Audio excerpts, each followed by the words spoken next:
Hi, today in this video we are about to discuss the Wolff-Kishner reduction. For better understanding, please don't skip this video and watch till the end. In this video we are going to briefly discuss about the reaction of Wolff-Kishner reduction, the mechanism how it occurs, the examples of Wolff-Kishner reduction, and we are going to solve one previous year question. Let's begin. Wolff-Kishner reduction reaction. The compounds which cannot survive the treatment of hot acid can be deoxygenated using a Wolff-Kishner reduction. So, the ketone or aldehyde is converted to its hydrazone. This is the hydrazone. It is converted, the ketone or aldehyde is converted to hydrazone. And then it is treated with strong base such as KOH. This is KOH or potassium tertiary butoxide in presence of ethylene glycol or diethylene glycol or another high boiling point solvent is used to facilitate the high temperature, which is usually 140 to 200 degrees centigrade, is needed in the second step. This is the second step and this is the first step. We are adding the hydrazine or its derivative to form its hydrazone. After that, we are adding strong base and high boiling point liquid such as ethylene glycol. After that, this is deoxygenated and methylene groups will be formed, and thus the product of the Wolff-Kishner reduction is obtained. You see, this is the ketone or aldehyde. This R dash may be hydrogen or another alkyl group. We are adding hydrazine in presence of water. After that, we are adding strong base like KOH. This double bond O is deoxygenated and forming the methylene groups. And this is the product of the Wolff-Kishner reduction. Let's see the mechanism. You see, this is the ketone or aldehyde. We are adding hydrazine. This lone pair of electrons will attack over here and this bond moves over here, forming the negative charge on this, and this will attack here. After that, the proton transfer happens. This proton is transferred over here and this O minus will attach over here, and then the water molecules is eliminated. This water molecule will be eliminated, forming this compound. After that, OH minus will attack this hydrogen and this bond moves over here, and this bond will attack the water molecule and this will move over here, forming this one. After that, again one OH minus attacks this hydrogen and this bond moves over here, forming this compound.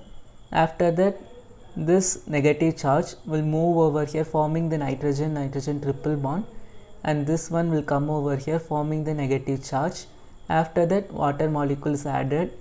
This minus attack this hydrogen and this OH minus is left behind. Then the product, which is deoxygenated product from the ketone or aldehyde, is obtained and the methylene group is formed over here, and thus the product of the Wolff-Kishner reduction is obtained.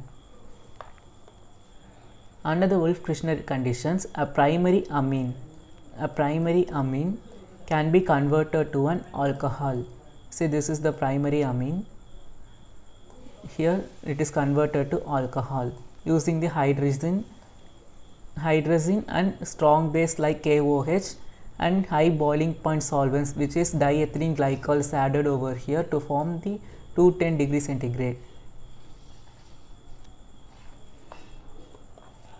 See this example. Here the Wolff-Kishner reduction, we are doing this one. Here the double bond O is deoxygenated, forming the methylene group here, and thus the product of the Wolff-Kishner reduction. This is taken from organic letters.